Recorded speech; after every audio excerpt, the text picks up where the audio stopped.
we have with us Nadia Zelenkova, who is a co-owner of digital agency in Belarus, was a partner in Wide Gallery of Contemporary Arts there.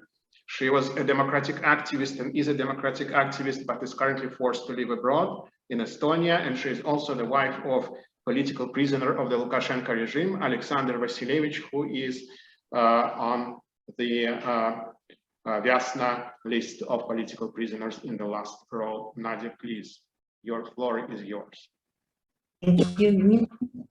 Thank you very much for introduction, and thank you for inviting me here. Unfortunately, I have no theoretical knowledge about political immigration, but I do have practical one. And I'd like to share my story and the stories of my friend from Belarus. In my country, there has been only one non-rigid presidential election. It was in 1994. At the time, I helped to make copies of the election campaign film about Zenon Pozniak. Zenon didn't win the election, and after 2 years, knowing that he was in danger, he left Belarus and received political asylum in the United States. Coming back to 1994, Alexander Lukashenko won the election, and since then he started to build Belarus, where has been less and less freedom.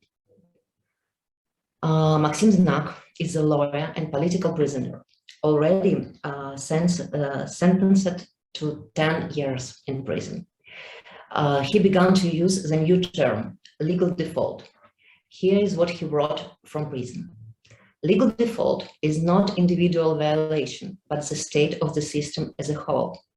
When applying it, you cannot violate the law a little. Vicious practices will spread to different areas because they are more convenient.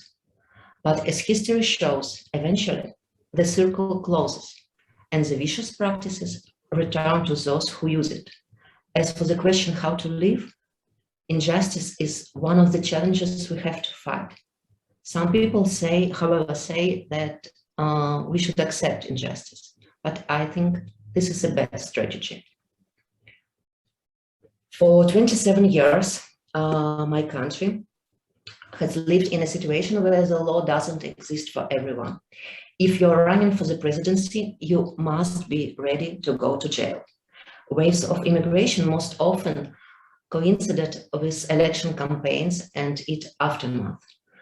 Before the last election, my friends used to joke that they measure the indicator of the internal victory meter every day. This device where an arrow indicates victory on one side or immigration on the other. Since August 2002, already for 15 months, Alexander Vasilevich, my husband, has been in prison. He's also a political prisoner, and I spent 10 hours under interrogation and became a suspect in a criminal case. And after leaving the interrogation, I found out that my husband would not get out of there, and that so many people's homes and offices has been searched, including mine and my parents' apartment, our gallery of contemporary art, my agency office. After 2 months, I was able to leave Belarus, and since then I lived in Estonia. Here I gave birth to our second daughter. She's 1 year old now, and a death for her is just a photograph on the wall.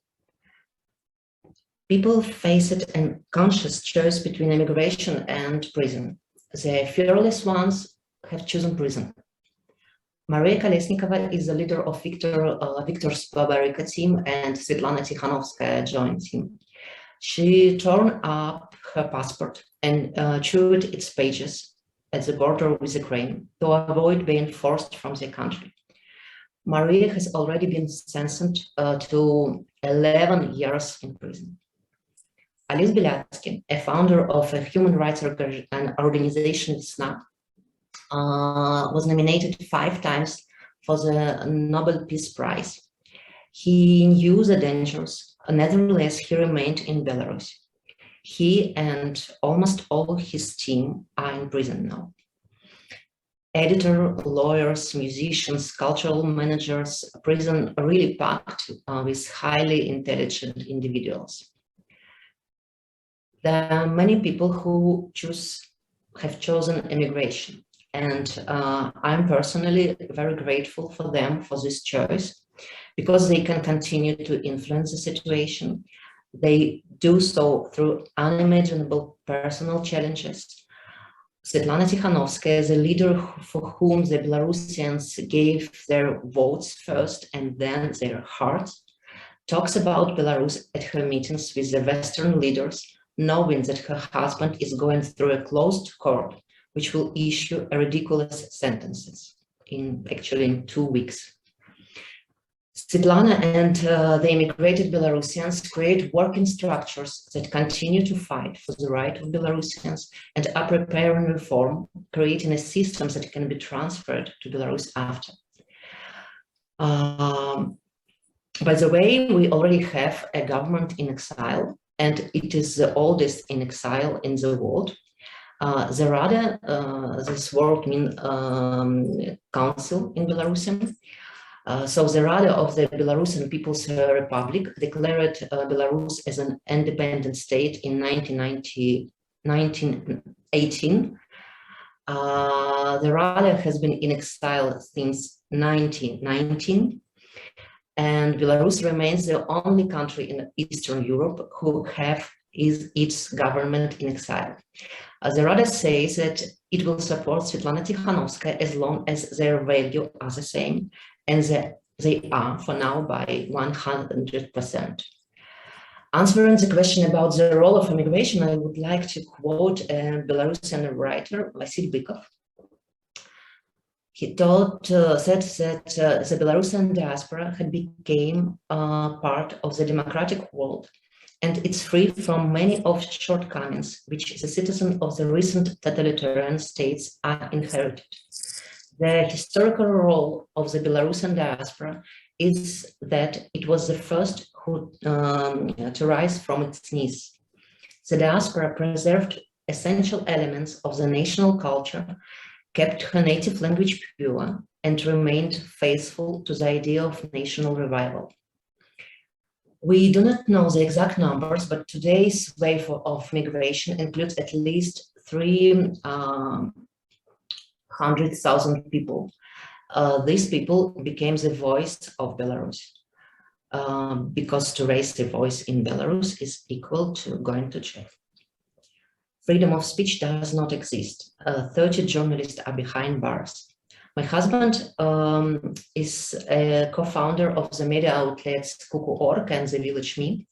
Last year, the Ministry of Information blocked both outlets, and the editors are abroad now.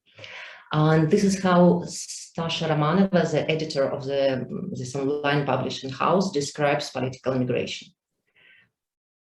You are not an economical refugee who sold an apartment, a calculate life in a new place for a year ahead.